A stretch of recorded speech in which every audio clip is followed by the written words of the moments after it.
বসে খাওয়ার একটা আলাদাই মজা, যেটা অ্যাকচুয়ালি যারা এইসব জিনিসগুলো এক্সপিরিয়েন্স নিয়েছে তারাই বুঝবে ভাই।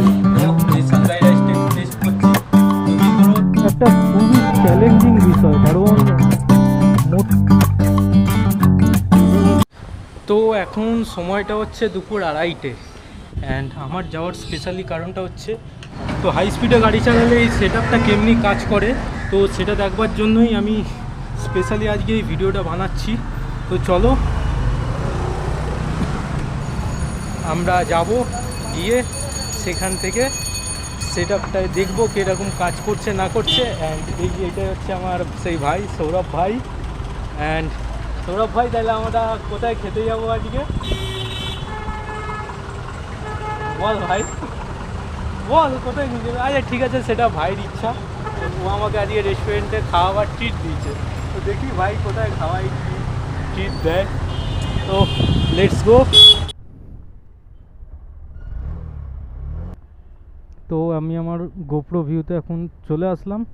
অ্যান্ড এখান থেকে আমার ফার্স্ট কাজ হচ্ছে গাড়িতে একটু হাওয়া ভরা, কারণ টায়ারের প্রেসারটা খুবই কম আছে। একটু আমি হাওয়াটা ভরাবো অ্যান্ড দেন হাওয়া ভরিয়ে সোদপুর যাব। সোদপুর এখান থেকে মোটামুটি ধরে নাও 15 থেকে 16 কিলোমিটার রাস্তা, তো মিনিট 40 মতন সময় লাগবে।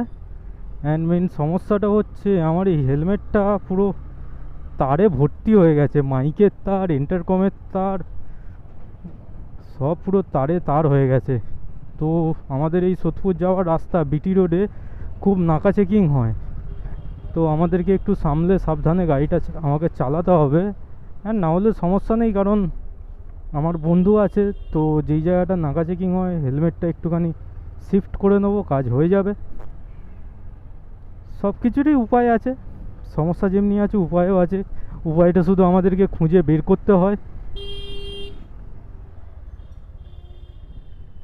না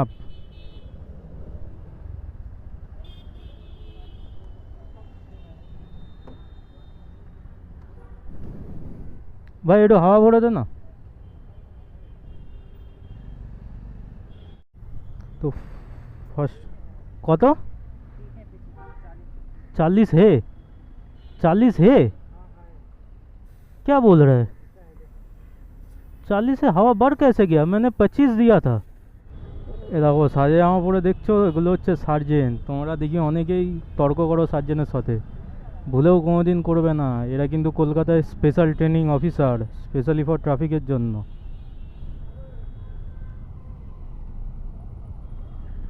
এদেরকে তুমি যা তা কনস্টেবল পুলিশ এসব ভাববে না।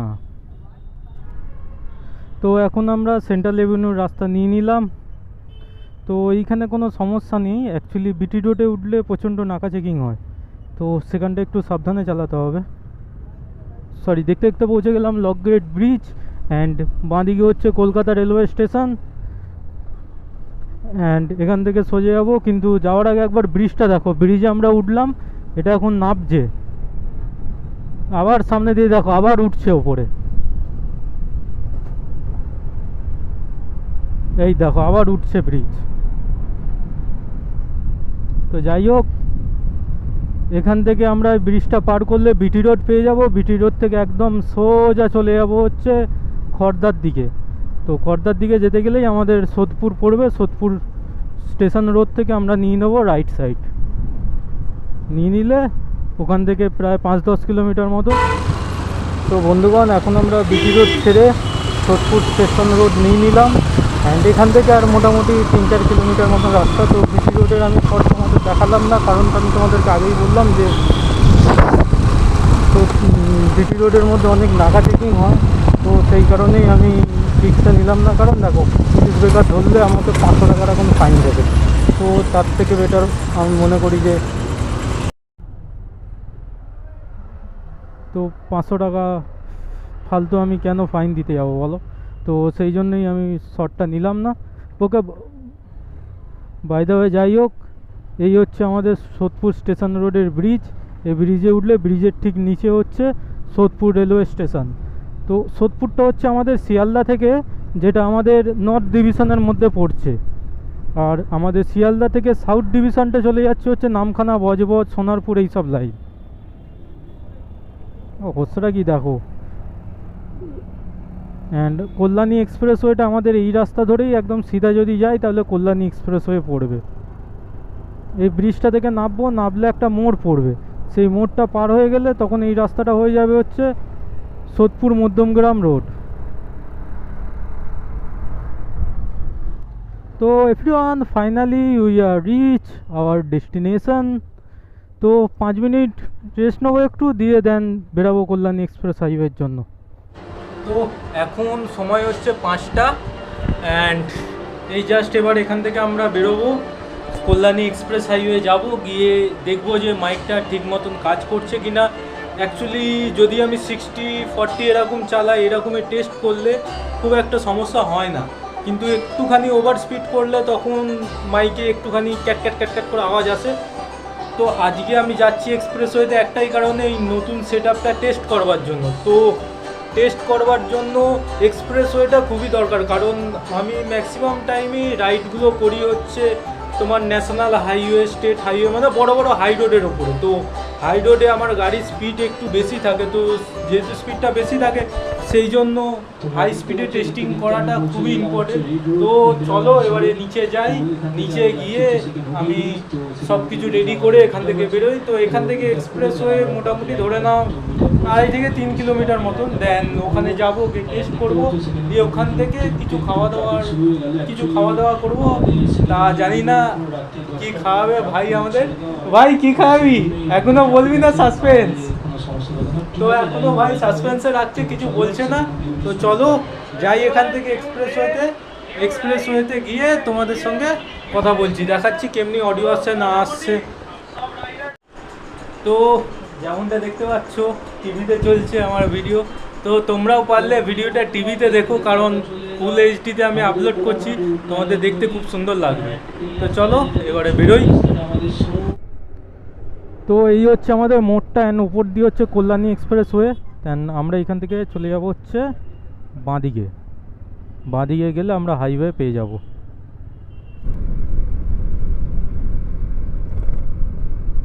এ দেখো এই পোস্টারটা দেখো, WBHDC, West Bengal highway development corporation.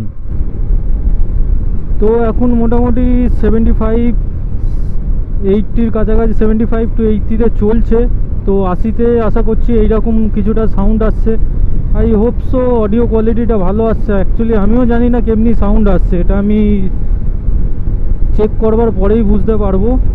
তো যদি তোমাদের এই অডিও কোয়ালিটিটা ভালো লাগে তো অবশ্যই আমাকে জানিও, আমি তাহলে এবার থেকে এই প্রসেসে এই ভিডিওগুলো বানাবো। কল্যাণী এখান থেকে এখনও প্রায় 30 কিলোমিটার মতন, আর 30 কিলোমিটার রাস্তা দেখাচ্ছে 36 মিনিট, মানে ভাবতে পারছো। তো দেখতে দেখতে আমরা চলে আসলাম ব্যারাকপুর, অ্যান্ড এখান থেকে আমি এবার ইউটার্ন নিয়ে নেবো, আর যাবো না বেশি দূর। তো চলো, ইউটার্ন নেওয়ার জন্য আমাদেরকে এরকম লেফট যেতে হবে। ন্যাশনাল হাইওয়ে মোড় ভাই, একটু সিগন্যাল করা উচিত, নাহলে প্রচুর সমস্যা।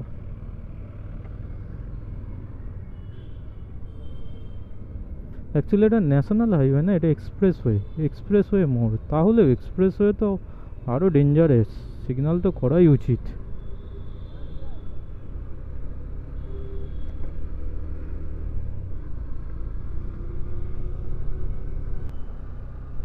তো যতটুকুন অডিও শুনলাম সেরকম মনে হলো না যে খারাপ আছে, তো মোটামুটি কাজ চলে যাওয়ার মতন। তো আমাদের এই সোশ্যাল মিডিয়া প্ল্যাটফর্মে মোটো ব্লগিংটা হচ্ছে এমনই একটা ইন্টারেস্টিং ব্লগিং যেটা সবাই পছন্দ করে, সবাই ভালোবাসে। কিন্তু যারা বিগিনার মোটো ব্লগার আছে, এমনকি মানে জাস্ট কারেন্টলি মোটো ব্লগিংয়ে জয়েন করেছে, তাদের জন্য একটা অডিও কোয়ালিটি একটা খুবই চ্যালেঞ্জিং বিষয়। কারণ মোটো এমনি সব অডিওতে তুমি নয়েজ ইরেজার দিয়ে তুমি অডিও কোয়ালিটিকে ঠিকঠাক করতে পারবে এডিটিং করে, কিন্তু মোটো ব্লগিং হচ্ছে এমনই একটা ব্লগিং যেটাতে তোমার অডিও কোয়ালিটির মধ্যে মেন হচ্ছে 3টে জিনিস, সেই মোটো ব্লগিংয়ের অডিও কোয়ালিটির মধ্যে মেন 3টে জিনিস হচ্ছে চ্যালেঞ্জিং, যেটা হচ্ছে তোমার অডিও কোয়ালিটির মধ্যে তোমার ভয়েস স্পষ্ট আসতে হবে, হালকা একদম হালকা মাইনার উইন্ড নয়েজ আসতে হবে, এবং তার সঙ্গে সঙ্গে অল্প হলেও বাইকের যে এক্সজস্ট নোট আছে সেই এক্সজস্ট নোট দিতে হবে, তবে তোমার গিয়ে অডিও কোয়ালিটিটা একটা ঠিকঠাক জায়গায় দাঁড়াবে। তো জানি না সেরকম কি, তো জানি না আমার এই অডিও কোয়ালিটিটা ঠিক কতটা কীরকম আসছে, সেটা আমি বাড়িতে গিয়ে প্রপার ভালোভাবে চেক করব, অ্যান্ড চেক করে তোমাদেরকে ইনফরমেশান দেবো। তো এক্সপ্রেসওয়ে ছেড়ে এখন আমরা আবার আমাদের এরিয়ার লোকাল রোডে ঢুকলাম। তো চলো বাড়িতে যাই, গিয়ে দেখি, দিয়ে ভাবছি আর খাওয়ার জন্য কোনো রেস্টুরেন্টে কোথাও যাবো না, বাড়িতেই ভাবছি অনলাইনে অর্ডার করে দেবো জোম্যাটো অথবা সুইগিতে, তো সেখান থেকে ডেলিভারি দিয়ে দেবে, অ্যান্ড লেটস ডু ইট। তো আমার বন্ধু যে ট্রিট দিচ্ছে, তো ট্রিটের খাবার এসে গেছে, mix fried rice and chilli chicken তো থ্যাংক ইউ ভাই, থ্যাংক ইউ ফর ট্রিট। তো এখান থেকে খাবারটা খাবো, কালকে এনজয় করি। চাউমিন আর চিলি চিকেন। আচ্ছা ওপেন কর। তো চাউমিন আমি এর আগেও চাউমিন থেকে খেয়েছি, চাউমিনের কোয়ালিটি সত্যিকারের কোনো কথা হবে না, কি বল ভাই, চাউমিনের কোয়ালিটি ভালো, যাই হোক খাবারের কোয়ালিটি চাউমিনের একদম ফার্স্ট ক্লাস। মিক্স চাউমিন আছে অ্যান্ড চিলি চিকেন আছে, দেখো সঙ্গে চামচও বাড়িয়েছে। কটা স্পুন আছে দেখ, একটা হয়তো স্পুন আছে, হ্যাঁ একটা স্পুন আছে, স্পুনটা আমাকে দিয়ে দে, আমাকে দিয়ে দে স্পুনটা। টিস্যু পেপার একটাই আই থিঙ্ক দিয়েছে, হ্যাঁ টিস্যু পেপার আমি নিয়ে গেলাম, আমাকে একটা চামচ দে তাহলে।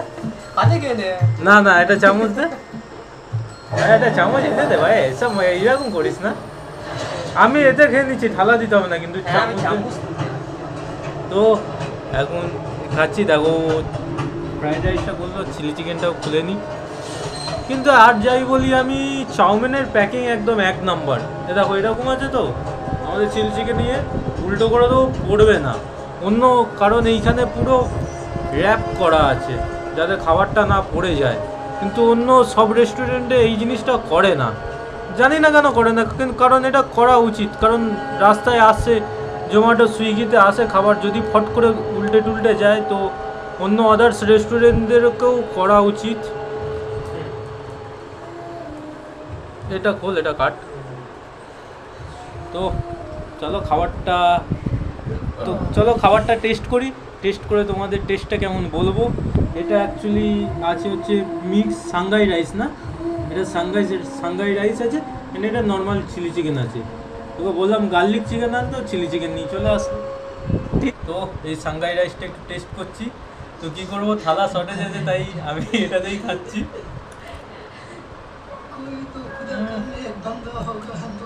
সাংঘাই রাইসের কোয়ালিটি সত্যি খুব খারাপ, সত্যি খুব ভালো। এবারে একটু চিকেনের গ্রেভি দিয়ে টেস্ট করবো।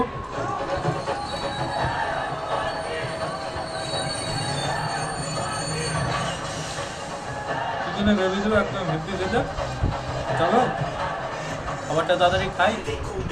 তো আমরা এখন খাচ্ছি সাংঘাই রাইস, কিন্তু সাংঘাই রাইসের মতন, তো যেমনি হচ্ছে সাংঘাই রাইস, সাংঘাই বলে একটা রেস্টুরেন্ট আছে, আমি ঠিক সাংঘাই রেস্টুরেন্টের যে সাংঘাই রাইস আছে তার থেকে চাউমিনের সাংঘাই রাইসটা আমার খেতে আরও হেভি লাগে, কারণ এর মধ্যে ভেজিটেবিলের কোয়ান্টিটি এতটাই আছে না, একদম ফ্যান্টাস্টিক লাগে।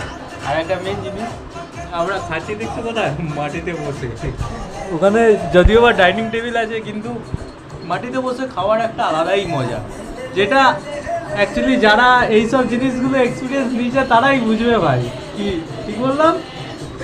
তো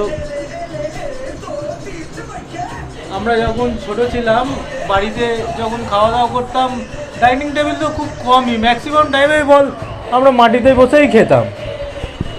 সেই রকম মাটিতে বসে খাওয়ারও একটা এক্সপিরিয়েন্স। তখন সিমেন্টের মেঝে ছিল, এখন যদিও আবার টাইলস আছে আলাদা করে, কিন্তু মজা একটা আলাদা রকমেরই মজা, সেটা যারা একমাত্র খেয়েছে বসে সেই বুঝবে।